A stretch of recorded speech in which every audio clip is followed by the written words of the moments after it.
And welcome back to another week of Sideline Talk podcast. Myself, Den, Sam, and we are this week joined by Dale. But I hope everybody's doing well. Hope everyone had a good weekend. We're going to start on what an exciting weekend it was. A hate watch ×2 for Arsenal.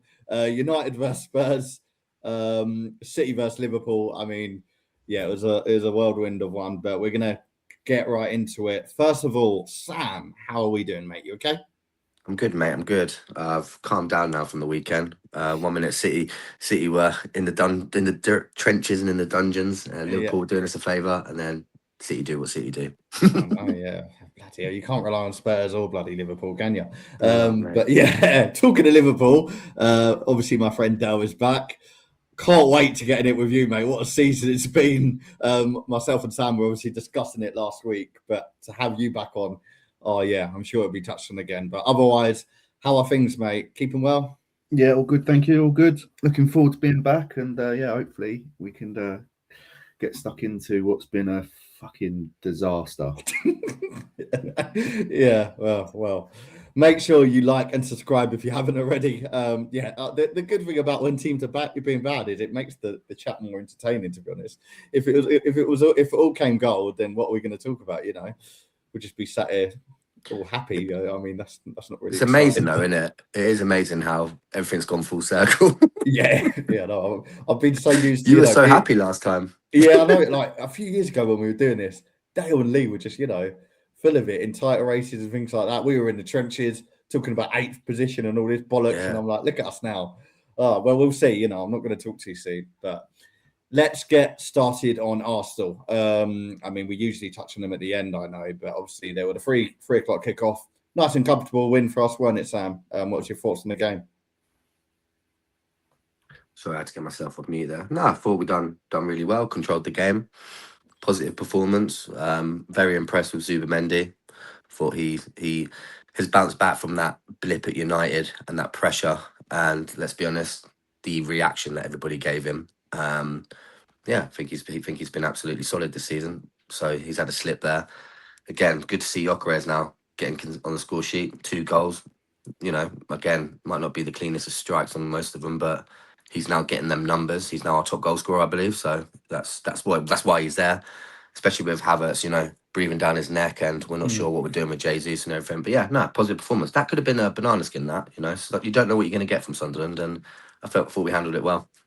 I said the exact same thing. A lot of people are saying, "Oh, you should be beating the likes of Sunderland and things like this." It's like they've been a tough team this season. I feel like they're one of the teams that have sort of. They've only just got their sea legs and they've been swimming with sharks. They're at the top. They're at the top end of the table. That's what I would say. So yeah, good comfortable win. Wasn't expected it. And again, it was good to see some goals. I think we said the same about the Leeds result last week. It's good to see us not relying on these own goals and set pieces anymore. And we actually seem to be hitting the ground running, which is at the right time as well. It's now open play FC, isn't it? Yeah. I think. Is that what they call it? Something like that? Yeah, I mean, we've got Brentford away, which we'll touch on a little bit coming up, so we'll see. But yeah, Dale, what do you make of Gyökeres this season? Obviously, I've not had too much time to talk to you about this, but we've spoke many times on previous pods about players coming into the league and how much pressure is put on them. And Liverpool have got them with sort of Wirtz and Cuti and themselves. But yeah, what's been your thoughts on Arsenal's new number 9 or 14, shall we say? I think he just flatters to deceive, didn't he? I think he'll get you goals. He's proven that. Like you say, he's your top goal scorer this season. You spent big money on him and he's your top goal scorer. Who knows what important goals he may or may not score between now and the end of the season. Ultimately, if he scores the winning goal to clinch the Premier League title, it's money well spent. If he scores the winning goal that gets you a Champions League or a trophy, it's money well spent. He just flatters to deceive. I think he's not the most easy on the eye, and I think that's the biggest problem. You look at an Ekatike who's come in, or Wirtz, or whoever you want to compare the sort of signing to. I think when you watch them play, you kind of see that they've got something about them, and they have these little moments of quality. Whereas I think he just huffs and puffs, but he doesn't really give you them sort of magic moments, I don't think. But ultimately, he's there to get the goals against the likes of Leeds, against the likes of Brentford, against the likes of Sunderland. So if he's scoring in them games, they were the games that probably in the last 2 seasons, Arsenal failed to get the goals against and break them teams down. So I think if he's one of them players, I think if he's in your team, I think you like him and you take him and you accept him. But from the outside, you probably look at him and go, maybe he's not quite the man. But ultimately, he doesn't need to be the man. He's got Jesus, you've got Havertz, you've got Saka, you've got Martinelli, you've got players who can chip in. I don't think he needs to be a Haaland where he gets 30 goals a season. I don't think he needs to do that. If he gets you between 10, 12, 15 goals a season across all competitions, I think that's all he needs to be. I think he's scored some goals where you say there's some decent finishes in there. I think the one against AC Milan or Inter Milan a few weeks back where it come out to him and he opened his body up and so he's shown that he can do it. He's got scrappy goals like we've seen this season where it's kind of just hit him and gone in, or he's in the right space against Chelsea in the first leg of the Carabao Cup semi-final. He's just there waiting for the mistake for a tap in. Ultimately, that's what you bought him for. I don't think you're buying him or using him for anything else. And ultimately, if Arsenal win a trophy or 2 or 3, however many you might end up winning, you'll probably look back on him and say it was a good signing. So He looks clumsy though, doesn't he? I liked what Dale touched on there in regards to the Wirtz and the Cuti situation, where you can see a player in them. Because with Gyökeres, I think that's the problem. When he's not scoring, there isn't much going on. Haaland's like that. Haaland is a good example. I'm not going to put them in comparison to players. But Haaland will score goals. But how many times have we said if Haaland doesn't get on the score sheet, it doesn't really offer that much else? There's been a very few amount of games where you'd say Haaland's been the best player but not scored. He's only ever been the best player on the pitch when he scored a hat-trick or he scored 2 goals. And I think that's just strikers in general now. I don't think the days of having a Thierry Henry where they pick the ball up and create something out of nothing, them type of strikers don't really exist anymore. Number 9s are just number 9s. They're just people who stand up front and it's stats, it's goals. That's all they're judged on.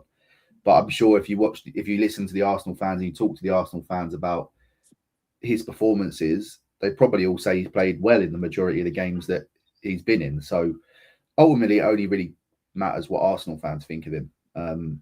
Would I take him at Liverpool? Probably not. I think most other teams would probably say the same thing. But for Arsenal, maybe he works. Yeah. Good touch on the outside as well. I think when you said about how the outside see him to how Arsenal see him, we just want the job done. Like you say, you just want a player that can bring in 10 or 12 goals, because someone like Saka or Martinelli might bring you the other 10 or the other 20. We had it with Nunez for a couple of years. We love Nunez as Liverpool fans, but everyone else would say he's this, he's that, he's not good enough, he's this. But as Liverpool fans, we loved him. So he kind of falls into that bracket for me. Like, is he perfect? No. Is he going to be someone who wins a game on his own? Probably not. But will he get you 10 to 12 to 15 goals a season? Probably, yeah. Yeah. I like the fact that there's so much and about the outside perspective, I mean, I like the fact that the beginning of the season, I feel like people have just gone very quiet all of a sudden. Beginning of the season, there was a lot of chat, I think, in the first couple of games in regards to Gyökeres and how he wasn't doing much. What a blow of 100 mil, etc., etc. Because there was a lot of noise around the signing originally when we brought him in. And now that he's scoring, I think he's scored 4 in his last 5, I believe, in all competitions or something like that. Scored at Inter, scored at Chelsea. Goals. I think he's got 14 goals this season already. So let's say he scores another 8 to 10 between now and the end of the season. He's gonna be close to probably 25 goals. Exactly, yeah. Any striker worth their money, is the old saying, is 20 goals a season. So if he gets you 20 plus goals, which he probably will score 6 or more goals between now and the end of the season across all the competitions that you're still in, you probably look back at it and say it's a decent signing. Yeah. Just had a quick look on it. Yeah, he's got 8 in the league, but Haaland's got 21 at this stage. I mean, like I said, I'm not going to compare those two, but it's just funny how now that he's starting to perform, we are not hearing much. People have gone quiet on him. And it just goes to show what happens in this sport. It happens in all criteria of the game. The same for Arsenal. A lot of people are talking, and a lot of noise happened when we had those games against your United, your Forest. A lot of people were saying, "Oh, well, hang on, you're going to bottle it." Now we've gone and scored 7 goals in 2 games. We've got 2 wins out of 2, and not much gets said. I think that's just the game in general. But we'll go to obviously Zubimendi. I mean, Sam, you touched on him earlier. What a signing! I think other than Ekitike for Liverpool, I think he's got to be up there in signings of the season in the Premier League at least. But I think our midfield. I think we were confused at what type of player we were getting, weren't we? We weren't sure if we were getting a Jorginho or whatever. But mate, I know I'll let you go in a second, but I think he surpassed everything. Yeah, I think the one thing I would say, I do not envy anyone in the midfield, like in that central midfield, trying to get a place in the team. Because at the moment, unfortunately, Marino's out for a while. Obviously, we saw that he's had some surgery, so that's a big blow. But a lot of people are crediting Marino, and then there was Declan Rice, who, I mean, we all talk about. Everyone knows what he can deliver on a match day. Then you've got Zubimendi coming through, and then you've got the likes of Odegaard and Eze. Like, how on earth do you get in that team? It's just absolutely ridiculous. He adds a new dimension, and I think every single signing we've had in the midfield for the last 2-3 years have done that. It's a brilliant position to be in because that's your bread and butter, the midfield. If that don't work, it all falls apart. That's the spine. So I'm really pleased with him, and I feel like the goals he's bringing in just adds to the rest that he delivers on the actual pitch. But yeah, we'll see what happens with Arsenal. We're going to touch on the midweek games in a little bit. But yeah, great result. 3-0. Wasn't expecting it. Just on Zubimendi, I think he's been the key to unlocking Rice. You know my thoughts on Declan Rice. I'm still not in the camp of him being this needle mover midfielder that everyone talks about. But I think he's definitely elevated. You've got to be closer though to where you were last time, right? Closer. I did say this. I think when he joined Arsenal, he would go up just naturally. His level would go up. But I think Zubimendi's become almost the key to unlocking him, because I think everyone saw that Rice probably wasn't a natural holding midfielder, and he could add more to his game by driving forward and getting assists and getting a few goals and just being a bit further up the pitch. But I think that's the key. Zubimendi now has become that sort of anchor point to allow Rice to go and express himself a bit more, which I think's helped. And I think you need Rice's energy, is the amount of ground he covers. I think if you kind of put him in the 6, he doesn't have the license to go and do that and hunt people down and win the ball back. Whereas now I feel like that's the biggest change in the midfield this season, is that Rice is kind of freed up to not go where he wants, but he doesn't have to worry about protecting the back four because he's got Zubimendi behind him. So, which is so important at the moment, I think. I know you don't want to stay on Arsenal too long, Den, but you're just saying that it unlocks Rice and stuff like that, which has been so important this year because, don't get me wrong, I know we're flying and we're doing well, but there is not a lot of creativity in that midfield. Yeah, but do you remember Liverpool's midfield with Wijnaldum, Henderson, and I think it was Fabinho back in the day, where you kind of didn't really have a lot of creativity in there, not a lot of goals, but they were just so functional and they just did everything to allow the front players or the more attacking players freedom. But also as well, I feel like the biggest difference this season with Arsenal was their fullbacks are a lot more involved attacking wise. I felt over the last previous seasons you were so rigid in the defence that you couldn't allow the fullbacks to go forward because you didn't have the protection. Whereas now this season that midfield functions quite well. I think Rice and Zubimendi are the two linchpins. Then you can rotate the third one depending on what the game needs. So it's been a big change. And the thing is with Rice as well, like 5 goals and 11 assists. What season he's having, like, attacking wise? You're just talking about the creativity. It's exactly what we realistically have needed. Goals coming from everywhere, like we touched on earlier, and with your Saka, your Martinelli, and Trossard, who's also having a great season. I mean, realistically, it's all going to work as long as it continues the way that it is. We're getting goals from each position. So, but yeah, we'll move on to City versus Liverpool, I think. In fact, no, let's wait for Old to get back because we need to give him his stick. United versus Spurs, Mildog. This is my hate watch. I've said this for years. This is the hate watch that I will never sit and comfortably watch for 90 minutes. A score draw is fine with me. Never going to applaud for either of them to win a game. And of course, with the way that both teams have been this season, neither of them realistically on our radar. As much as United like to think that they're in a title race, you are not. But let's as much as we bigged up collectively Bruno the other week, I think that's been taken the other way. But again, I agree with you. credit where credit's due. They're turning it around. But yes, let's call it out. They are not in a title race. Yeah. I think we're allowed to say that.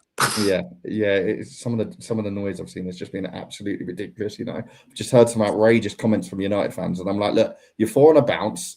You had control of them majority of the game against Tottenham. Well done, but I think most teams have done this season. It's not exactly a hard job to go and win against Spurs. I think this was one of the worst seasons I've seen from him in a very long time.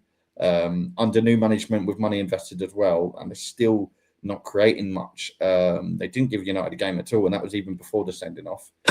But I mean, the writing has been on the wall with Romero. We've got to touch on this man. He's been at the club since 2021. How many cards he got? He's got 6 red cards since the most at club. But he's world class. Yeah, it's not just that. It's not just that, mate. It's the fact that he's meant to be a captain. He's a liability. He's unreliable, and you can count on him less than you can rely on him. That is my problem with Romero. And even if I took my Arsenal hat off, I think that would be said for most people. Even Tottenham fans. I wonder where they even see leadership in him anymore. He's been out in the media calling out the team. It's not good for us to have 11 players fit, only 11 players fit. Then he goes and does that. Reckless behaviour as he's ever been known for. I don't know. He must do a lot in the dressing room and on the training pitch, because on match days and when it comes to actual media representation, he's absolutely ridiculous. I've never known a defender like it. Like I would like pay him. money to hear Dale's thoughts on him, to be honest with you. Who are you discussing? Romero, of course. He's a liability, mate. I don't understand the world in which people think he's a top defender. I really don't. I just don't. I don't think he's good enough on the ball. I think positionally he's all over the place, and that's why he picks up so many yellow cards. He's the most banker. Any big game, banker on a player to get booked. He's let them down so many times, and he's not good enough to let them down that much. Do you know, he's not a Sergio Ramos. Yeah, Ramos got sent off so many times for Real Madrid, but he was so good, you kind of accepted it. He ain't that. He wanted to leave in the summer. I think that's all he's doing. I think he's trying to get himself out of the club. Yeah, we just touched on it a second ago with him saying that, he's outed the club about the lack of availability of players. You're saying he wants to leave and stuff like that lot. But yeah, they love him. Because what else is there? That's the thing with Spurs. If they lose him, he's almost. I don't think he walks into any other team in the top sort of 5 or 6, maybe United, maybe. I don't think he'd even get into Chelsea's side, because I just think his lack of discipline. Who do Spurs have if they don't have Romero? That's the problem. They don't have a huge pool of players to choose from in terms. Van de Ven is the better one, though, isn't he? Oh, Van de Ven, I'd have him at Liverpool tomorrow, but I think Van de Ven doesn't want to be there either, because I think he has to play with the likes of a Romero and players like this, because you imagine how frustrating it is to be a centre half when your partner's so erratic. Yeah, discredits him, doesn't it? Like, it discredits him. That's the problem. He's good. I love Van de Ven's a top centre back. Yeah, I honestly think if he had a better squad around him, and again, I'll take my Arsenal hat off here. I think most would say it. If he had a better centre half around him and the fullback, in fact, I'll call them all out. If he had a better team around him, you look at him and you're putting him in certain conversations. We've got lucky with Gabriel Saliba. He's good. I just don't understand how Spurs fans don't talk about Van de Ven the way they talk about Romero. That's the confusing thing. It's like Romero's the main centre back. He's the top man. But then it's almost like Van de Ven. He makes mistakes. He gets caught here. He does this. But I just don't see it. I think Romero has 1 or 2 good games a season. For the rest of the season, I feel like he's useless. Yeah. But yeah, credit to United. 4 wins on the bounce now. And Bumo, I mean, he shouldn't be scoring like that. I don't know what was going on during that corner. But Spurs, I think he's been one of the most underrated signings of the season. And Bumo, he's been class. I think when you leave Brentford, I think a lot of people would question whether or not he was sort of good enough to play at a top side. Yeah, I think a lot of people are looking at him thinking maybe we should have gambled on him. But I think sounds awful. Madueke or Mbeumo. I feel like Mbeumo would have been a much better signing for Arsenal. Of course, an interesting shout that. I think Cunha the same. I think Liverpool should have signed Cunha. I think with the type of player he is, I would have signed Cunha probably over Isak. I think obviously with Ekitike doing so well, that probably wasn't foreseen. But when you look at it, Cunha probably would have fitted our style a bit better. I think them two signings have been proper underrated. No one seems to really give any praise to United for, and I don't want to give United praise for anything, but I think them two bits of business have gone really underrated. I don't think they were huge money either, really. I don't think they were. I don't know exactly how much they cost, but I don't think they were huge money. No, nothing over 60 or 70, I don't think. I know, I'm pretty sure Cunha was around 60 or 70, and I know that Sesko was their most expensive. Yeah, he went for signing, 70. so. Just a quick VAR check, he went for 70. Okay, yeah. So, I mean, that's good business for a player that's going to bring in a few years. And we've got to remember, Mbeumo is young. As much as he looks in his 30s. Well, he's been around for a long time. He was at Brentford when he was young, like 19, 20. And then obviously, I think he's about 25 now, and something like that. But I think he's a top signing. Yeah, he's 29. Yeah, who, Mbeumo? He's 29. Yeah. Oh, wow. Are you sure? I didn't. No, that's the wrong. No, I spelled it wrong. Sorry. I was going to say. I was thinking they wouldn't flunk their money on him if he was that old. I think the whole noise around Mbeumo as well. And I remember having this conversation with someone last year. Is that he's still got so much potential and a lot of gates to open. Yeah, he's 25. Sorry. Yeah, I mean, he's still got to hit your peaks around what you can still have a peak around 27, 28 realistically. So he's got usually 27, 28 when you start to come into your sort of your best years. Yeah, 100%. But yeah, touching on Tottenham, one thing I don't understand, and I don't know about your boys' thoughts on it. I'm a bit staggered as to how Thomas Frank is still in charge. Like. They have because they can't afford to get rid of him at the moment. But they have had managers where they've sacked them for a lot less, from what I remember. Let's just go back to the Pochettino days where he won them Europe. Okay, it was only the Europa League, it wasn't the Champions League, but he won them Europe. And yeah, they finished in a low league position. However, they have spent and invested drastically since then. I know they lost Kane, but they've spent. And they lost Son as well, actually, to touch on that. They've spent money. The squad's there. They've brought a new manager in, one with a reputation, by the way. Let's just remember the conversations that Thomas Frank was in last season. A lot of people were making a lot of noise for him, and myself included, for what he was doing at Brentford. But now you've seen what Keith Andrews is doing at Brentford. You look at Thomas Frank with the squad at Spurs, and you think, you're not doing any better. And I understand that there isn't much of a market for management out there at the moment. But the form that Spurs are in, I mean, they've only won 2 home games, 7 overall. They're 6 points above the relegation. They're only 6 points above relegation. What is he still doing there? I just don't understand that board.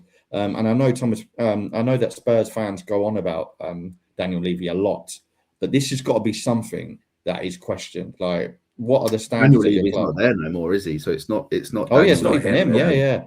I think you know what I think Spurs are going to do. I think they're going to stick it out because of similar to how Arsenal did it with Arteta. When Arteta come in, them first 2 or 3 years, like it weren't great, was it? He spent a lot of money. League position didn't really change. Performances weren't really, that great. I mean, I remember listening to fans asking for Arteta to be sacked after 2 or 3 seasons. So I think they've been through the hiring and firing stage. They've had every manager that you can think of from all different types of football, your Contes, your Pochettinos, your Joses, they've done them all. They've gone Ange, who was the complete other way, where it was just fully attack. They've had the defense. And I think Frank I understand it. It's a results business, and they finished 17th, what is it, 17th, 16th last season. If they finish 12th, 10th this year, it's progress. So I think they have to, I understand why people say, how is he still in a job? The football's dire, but I just think you're right. They could finish in that, like you said, in that bracket. Look at the teams around them: Palace, Brighton, Leeds.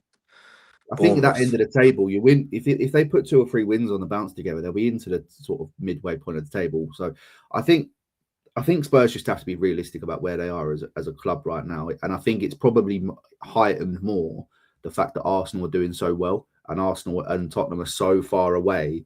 I think that's probably more of sort of the bugbear with them rather than actually just looking at themselves and going, do you know what?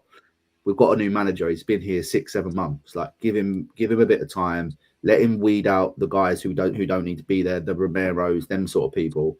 Let him bring his own team in, and let him kind of build. Do you see that ruthlessness in him though?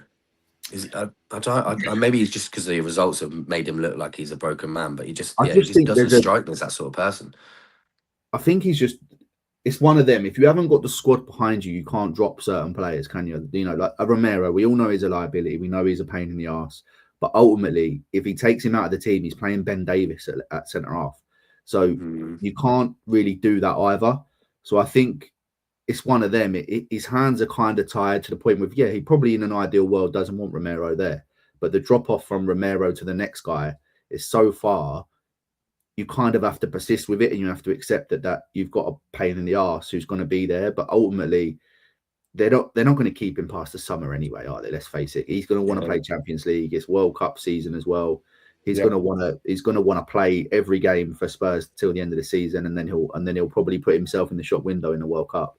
But I just think with Spurs is that they're a little bit different to some of the other teams. Like finishing 10th for them this season's progress.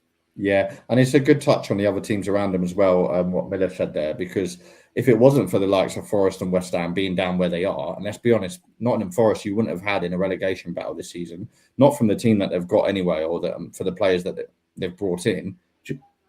Just to touch on Spurs, though, I do think if the results do continue to be as bad as they are, I think you could see a world in which Glasner takes over Spurs in the summer. He's going to be a free agent. Great shout. It's a great shout. And he's already said he's leaving, isn't he? So yeah, I think if Frank sort of turns it around in the last few months of the season and starts to put together some wins and some performances, then they may hold off. If they kind of just stay up by the skin of their teeth again, I think you might see that Glasner walks into Spurs, because I think he's proven he can do it on a strict budget. He doesn't necessarily need the top end players. And he'll give them probably a brand of football that they'll enjoy. I mean, he's won an FA Cup as well. Let's be honest, the man's won an FA Cup, which is the equivalent to a Europa League winning in some cases, because it gets you the European. Well, for Crystal Palace, that's a Champions League win. They haven't won exactly. And it'd be interesting to see if that happens. I'll tell you what, that's actually a great shout. It'll be interesting to see what he does in terms of players to take over with him, because there is some players in that Palace squad. The only problem is, isn't he? Munoz would probably be one that you'd take over Spurs. But yeah, we'll see what happens with Tottenham. I mean, I can't believe they're 6 points off a drop. That just baffles me. As much as we banter Tottenham, for a club of that size, and all the noise that was around them a few years ago when they won that Europa League, for them to now be sitting 6 points off a relegation. And everyone's given a lot of noise to the Forest and West Ham battle. If they're not careful, they'll be battling right with them. So we'll see what happens. But yeah, we'll move on to the big game of the weekend, the Sunday afternoon clash at Anfield, City versus Liverpool. I'm going to go to Dale first, and then we'll give our spin on things, Sam, from a neutral perspective. But started off well. Dale obviously is doing what he does best. At first, I thought, he's not going to reenact the free kick that he scored against us just to win a game for us, is he? And then, but give me your thoughts on the game, mate. I think that last 10 minutes summed up our season in a nutshell. I thought for 80 minutes the game was awful, if I'm being honest. I think first half City were by far the better team. They looked like the only team who really wanted to try and go for it. I think Liverpool came alive for about 20 minutes in the second half, where we had a few chances. Ekitike had one that he headed just wide, had a few sort of half chances. Obviously get the goal through another moment of magic, which we seem to only ever score from now. So it's only ever a moment of magic that gets us a goal. And kind of like Arsenal get sort of slated for it. I must admit, I think since the turn of the year, we just don't look like scoring goals from open play. Everything's set pieces, free kicks, open play. We just look a bit toothless. And to be honest with you, the capitulation just sums up the season. I think personally, I've wanted Slot gone for a while now, and I think after that, I just don't think there's any coming back from it. I don't necessarily think it's all him. I think the players need to take a bit of responsibility, but ultimately, his brand and style of football, it's just boring.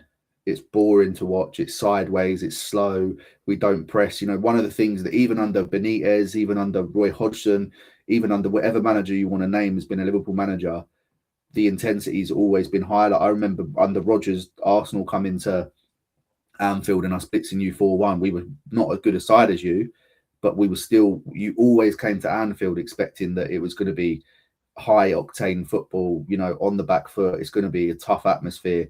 You come into it now and it's like a fucking library. You know, it's like we just let teams have the ball. We don't press. We don't have no intensity. There's just nothing there. And then when we get it, we do the same thing. We just pass it for the sake of passing. It's slow, boring, pedestrian football. And that's ultimately what's going to cost him, because he's gone from obviously Klopp's football, where it was just heavy metal football, whatever you want to call it. Last season, he kind of didn't change too much, and he kept it kind of a little bit more controlled, but we still had that element of pressing high up the pitch and trying to win the ball back higher. Whereas this season, if you watch it, the opposition back four get the ball and we almost retreat to the halfway line. And yeah, he's very hard to warm to as a fan. Like I don't get excited for his press conferences. I don't think I've listened to a match day post or pre-match press conference of his all season, because he just bores the pants off me. He's the most uninspiring manager I think I've ever had to sort of be in charge of the club. So ultimately, yeah, I think I don't know what else to say. It's just boring, dire. Yeah. Do you agree? Can I ask you quickly, because there was two kind of instances. Do you agree on the red, and then also when you look at Gay's one? I think he should have just given the goal. I think it was you know, the game was done anyway. We weren't gonna save it.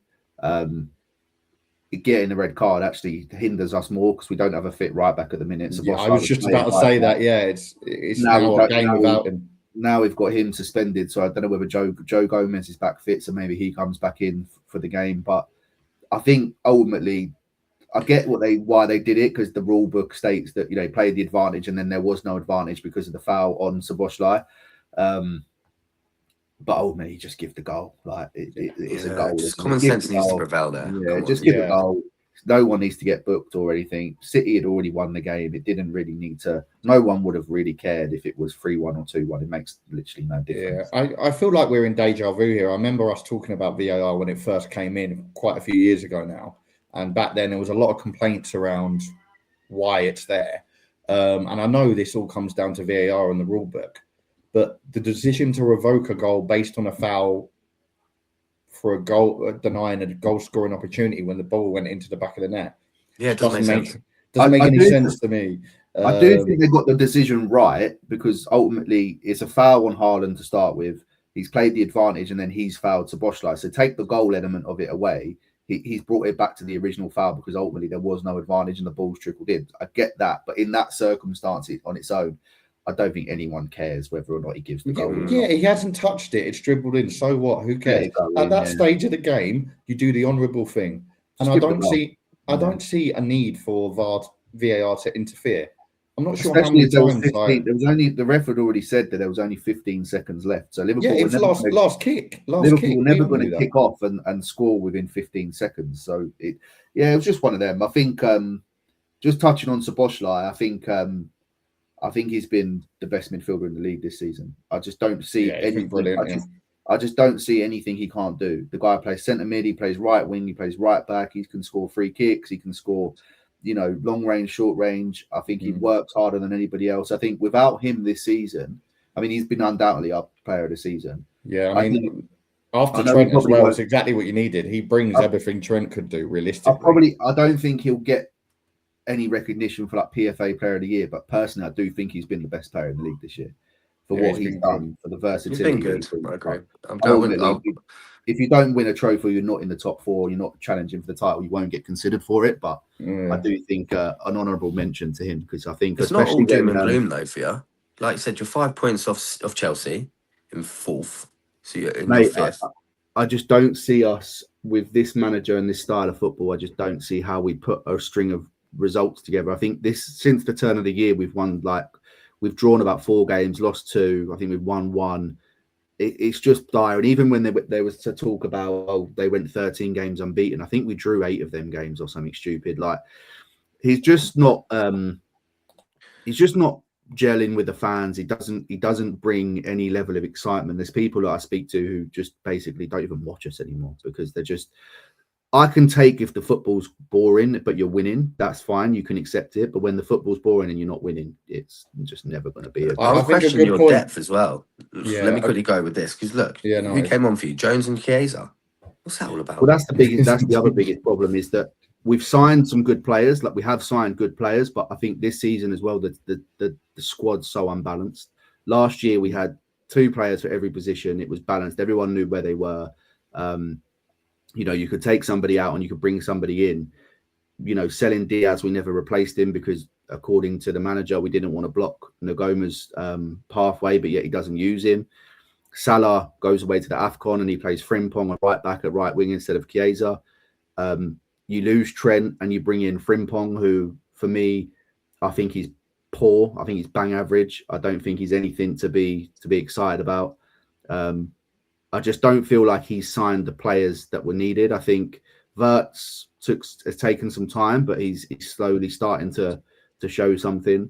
Ekitike has been obviously the crown jewel. I don't think Isak was needed, if I'm being perfectly honest. I don't understand that. When you sign Ekitike, why sign Isak? Well, you haven't needed him all season, have you? He's not been there, so it kind of proves a point. I didn't need him. And I don't think you realistically, even if he was fit, I don't see where he fits in. You can't play both. I think the idea.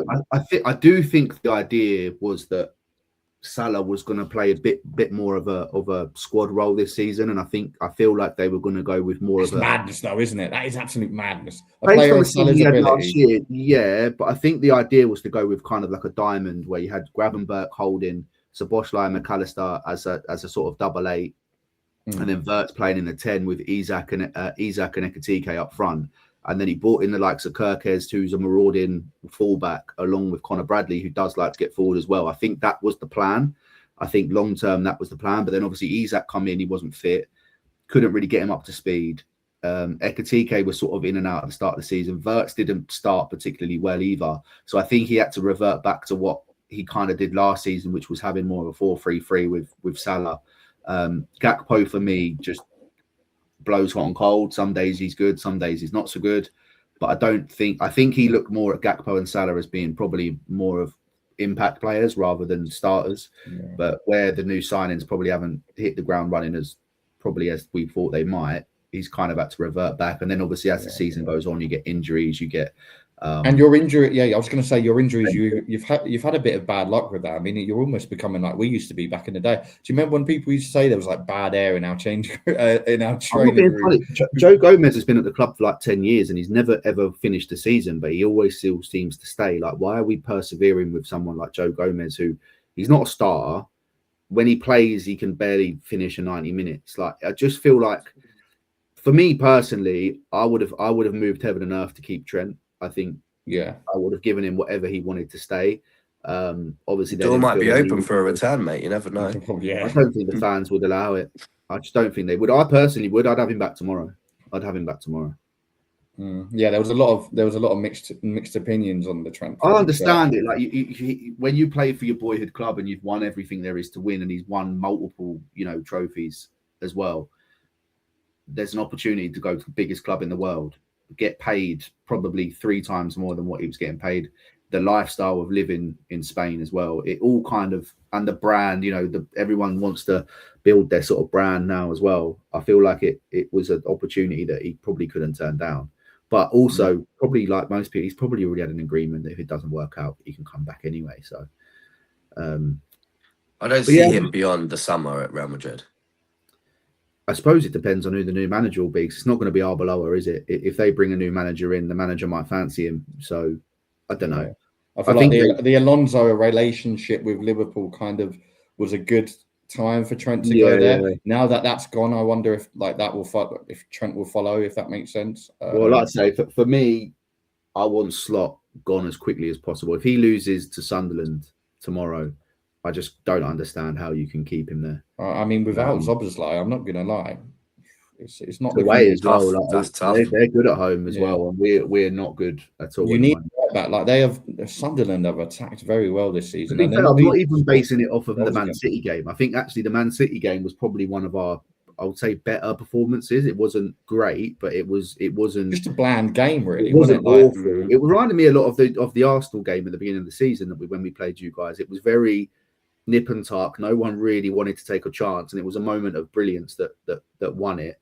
And it looked like at the time it was going to be sort of same story. But how many times this season can we keep letting in, not even letting in equalizers? We're losing games from winning positions in the last 10 minutes of a game.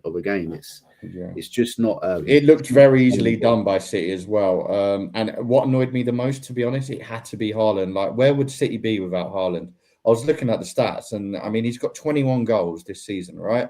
They've only scored, I think it's about 54 overall. He's got 41% of their goals.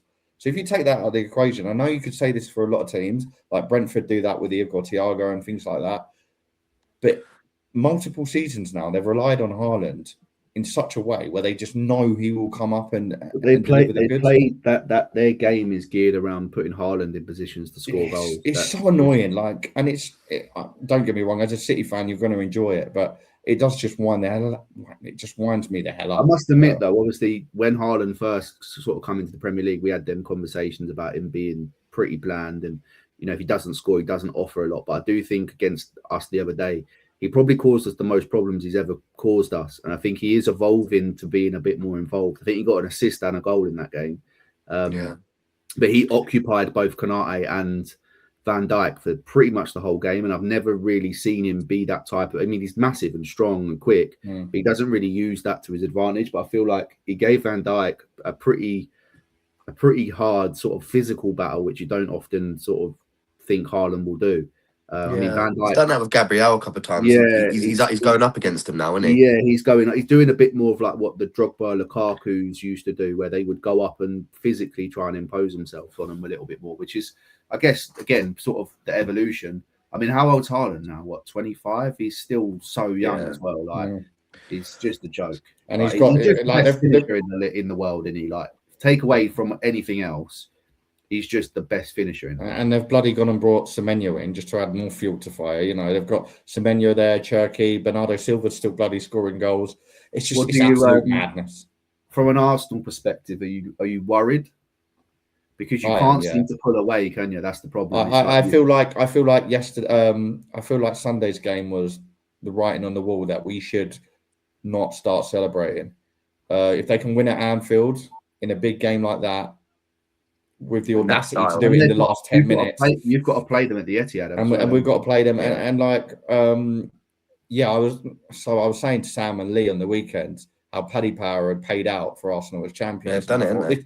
This is ludicrous. This is madness to even. I do think from an outsider, I do think Arsenal will do it. I think the biggest thing will be, even if you lose to City, the Etihad, I don't see you losing to the Brentfords, the Leeds, I don't see you dropping points in them. We've got a better run. Which I think is why I think you'll do it. I think them games now, like remember last season or the season before, I think it was at Aston Villa at home and somebody else. We always have Newcastle at the end as well.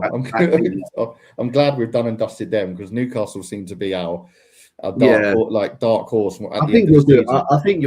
I think you'll do it. And I think as long as you go into that City game with a cushion where they can't overtake you if they beat you and stuff like that, I think you'll be fine. Yeah, I think the next 3 games is massive. That would be my shout. And I've said the only problem I do see is that, do you have a Man United at home in you?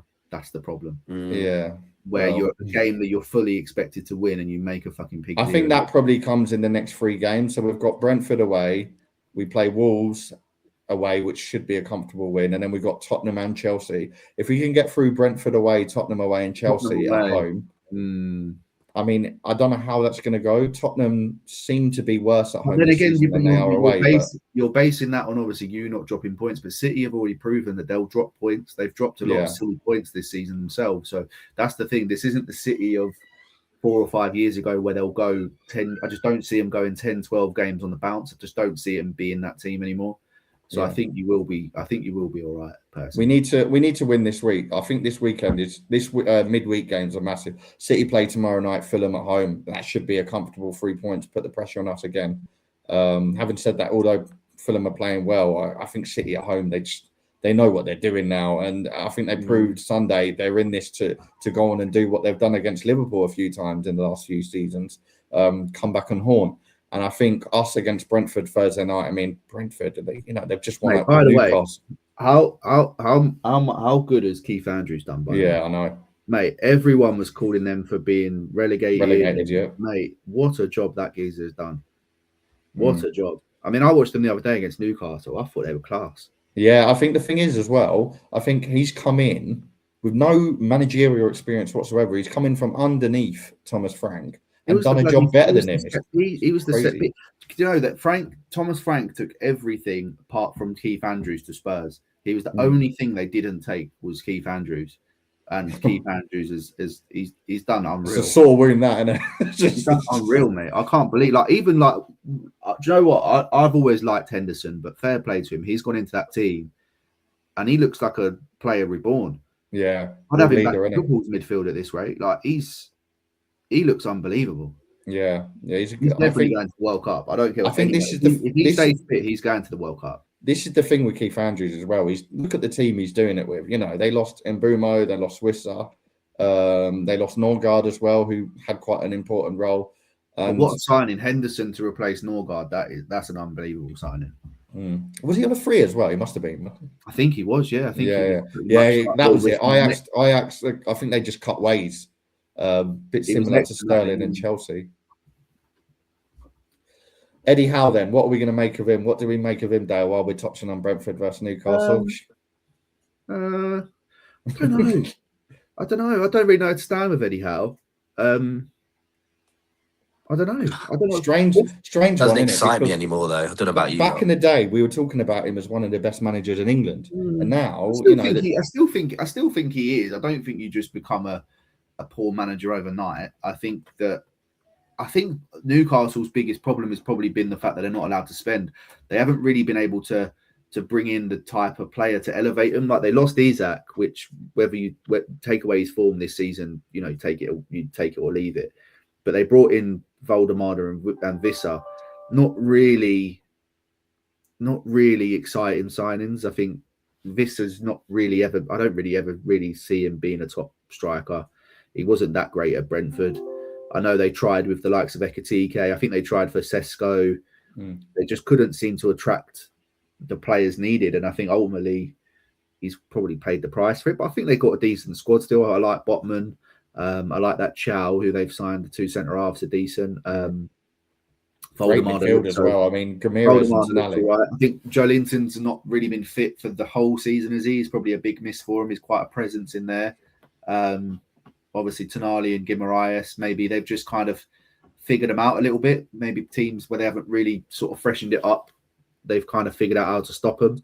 I mean, do you think they're at threat though of teams coming in for the Tonalis and Lintons and all that? 100%. Not Linton, but you know what I mean. Tonali and Guimaraes, definitely. Tonali will go as well. I just think that it would cost so much money to get them, and they're not really. I won't put them in like the world class bracket where you'd pay over the odds to get them out. So I think they're kind of stuck in that rut between. There's not that many bigger clubs than Newcastle that you can go to, and the big clubs I don't think are going to pay the 80-100 mils it's going to take to get you out. I think that's the problem. I don't see Arsenal paying it. I don't see Liverpool paying it. I don't see Chelsea paying it. You wonder who needs him as well. He's a particular player to need in your squad. Yeah, I'm not sure where they fit outside in the Premier League. Maybe a move abroad, but then the clubs abroad are not going to pay it unless it's Real Madrid or Barcelona. Well, not Barcelona; they can't afford it, or PSG really.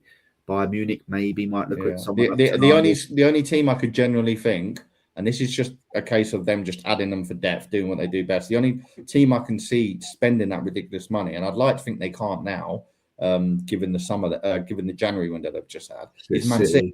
Yeah, I'd like to think that. I mean, Tonali would be, but they've kind of gone away from spending. They've kind of gone away from spending like the 80, 100 mils. Yeah, they? They know they can't now. They've got to be careful with what they're doing. They're quite stacked in midfield, aren't they? Like you're not displacing Rodri. They've got obviously Reinders. They've got Bernardo Silva who plays in there. Even Nunes can slot there, can't he? Foden can slot there. And I think they need other things. Like I think they need a right back over a centre midfielder. They probably need another left back over a centre midfielder. So yeah, it'll be interesting to see what happens to Newcastle. I mean, they're 12th, only 7 points off the drop. This just goes back to what we were saying earlier on how tight that league is. You can go from 12th to bottom in a matter of games, realistically. Very scary, but an exciting watch from a neutral point of view. You know, that bottom of the table, that bottom half of the table, and the top 4 race is going to be very interesting. But Eddie Howe, I mean, I think he's had too much to put together. Hasn't been able to make it all gel. Like he's got an entire. I mean, he's got a front three of Barnes, Gordon, Alanga, Waltemard, and Wissa to work again, with. You look at that on paper, you wouldn't really look at that and say that's sort of. It's not going to really scare you on paper, is it? No. When you see it coming up, and when you had Isak in there, that was straight away more. It struck fear into you more than that. I mean, Harvey Barnes, is he really a top Premier League player? I'm not too sure. Gordon, not too sure. I think everyone's found Gordon out now. Everyone knows what he's been in the Premier League for so many seasons now. I think people just knew, like he brought the same thing at Everton as what he does at Newcastle. He's got a bit more strength in him, I believe, but he's still doing the same things. You know, you run in and then you cut inside. I don't think anyone really is that shocked by what he does anymore, which is probably why he's not creating as much as what we used to see. And it'll be interesting to see what happened. I know we were touching on World Cup earlier. It'll be interesting to see what happened in the summer, because I'm not entirely convinced he should be going. I don't think he brings enough different material to what other players do. But we'll see. I think Newcastle will be safe. But yeah, Eddie Howe, he's another touch on what we were saying with Thomas Frank. I think the fact that the market is so bleak maybe keeps these managers in charge, because there isn't that much out there to work with otherwise. Otherwise, you know, I think it's making a different conversation about the two of them. Newcastle are a big club. You know, we know what they're capable of in terms of their board and what their expectations. I don't think they'll suck him just yet. I think they'll give him to the end of the season. They'll see where they finish. They'll look at the summer plans and what they deem is, you know, the targets for the next season. If anything, I think you might see a resignation from him rather than a sacking. I think maybe he might look at it and just go, look, I've taken Newcastle as far as I can take them now. I'm not going to get the backing that I need to take them to the next step. So he may decide to walk away. And again, like you say, he could be a candidate for the Tottenham job potentially, you know, if they go down the route of looking for a new manager. So I think he'll get to the end of the season and maybe he'll sit down and decide what's best for the club moving forward. Yeah. We'll get some last minute predictions for tomorrow night, the Liverpool game, and Thursday night for Arsenal. Dale, what are you thinking? Obviously, we spoke about Szoboszlai being out. As we've said, don't think he should be now. I'm just going to make the record straight there. Just give the goal. But yeah, what's your thoughts on Liverpool? Do you think they can do the job without your starting right back this season? My heart wants me to say they're going to win, but my head's telling me I think we might get beat. I got a feeling that if we can come out of there with a draw, this is how bad it's got. If we come out of Sunderland away with a draw, I'd probably say I'll take it, but I just got a feeling we're going to get beat. I really do. I just can't see us getting a result there. They've been pretty much flawless there all season, haven't they? I mean, they've hardly dropped a point at home.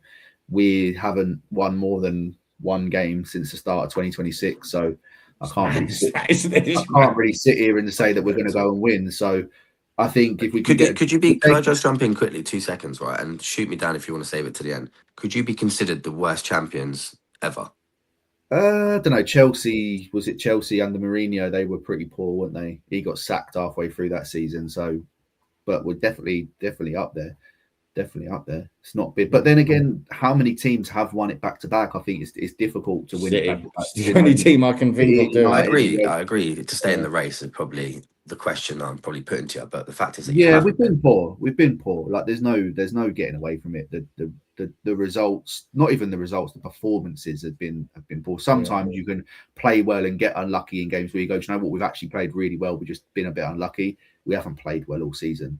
Chelsea play at home to Leeds as well. So if you drop points against Sunderland, I mean, you're not really looking at that top 5 position. I think the only way that Slot will get sacked is if the board if he loses to Sunderland and Chelsea win, they could be looking at, say, 8 points. They might look at that and go, well, now Champions League's potentially not going to happen. So that might be the only way that they would sack him. But I don't know. I think if we get a result there, then happy days. But if we get, I think a draw is the best we're going to get. And I don't even think we'll get that. I genuinely think we'll get beat. Yeah, I'd say score draw, 2-2, something like that. I think you might take the lead, and then I think Sunderland later on will strike. I think Sunderland are just very good, especially since the players come back from AFCON. By the way, we haven't beaten a promoted team all season. That's mental. The stats coming out of Liverpool. Home or away, we haven't beaten a promoted team all season. I mean, you've only got 6 league wins since September. I saw we've got one win. We've got one win since the turn of the year. We're halfway through February. I think the stat I saw with Hodgson's record against Slot's record, and the fact that Hodgson had got more points. Hodgson's got a better record than Slot, and that's what I'm saying. We've sacked managers for less than what Slot's done, and all this. Alonso's waiting, licking his lips. It annoys me when people say we won the league last year. I don't care. That was last season. This season is a whole new season, and he spent more money than any other manager's ever been given. I think he spent more money in this window than Klopp got in the whole 9 years he was there. That's mad. I mean, it's not surprising to me because Isaac and Iketika, that's 200 mil there already, realistically. So we'll see where you end up finishing. There's nothing positive to talk about with us. Let's move on to other teams. Sam, Arsenal Thursday night, Brentford away. I mean, Brentford, we've just been touching on Keith Andrews and what they've been up to. How are you feeling about this game? It's a massive game for us with City playing tomorrow night. We're going to know where they're at. Yeah. Do you see this coming? I imagine that City will get their result, and then it'll be down to us to respond. I'm going to back the boys. I don't think we have anything to fear. I mean, I don't think it'll be a fucking flyer. I don't think it's going to be one that we're going to remember, but get the job done. 1-0 Arsenal. I hope it's not 1-0. That's going to make my heart go the entire game. You have to grind them sort of games out, mate. Now I just don't feel like Brentford are the team to grind it against. They are 9 games left. 9 games left. They're just scoring a lot of goals. Like, I'll take a 1-0 right now, but I just can't see it with the way Brentford are playing at the moment. I think you'll win it comfortably. I'm going to go 2-0. 2-0. I'll take that. I think I said 3-1, so I'm going to stick with my 3-1. I think it's going to be a bit of a sloppy first half. And then I think second half goals are going to come in. Gyökeres on the score sheet again. I think he's hit the ground running now. I'd like to see he continues that way. Havertz will hopefully sit behind him. I really like Havertz in that attacking midfield role, to be honest. And hopefully it keeps working. But yeah, we shall wrap it up because I know we've all got things to do. But yeah, guys, thank you for listening. Those that have, make sure you smash that like button and hit the subscribe if you're new. We're going to be back next week talking all the things midweek and the FA Cup action at the weekend as well. Hopefully some good things to talk about. But yeah, cheers, guys, and we'll chat to you all soon. See you later.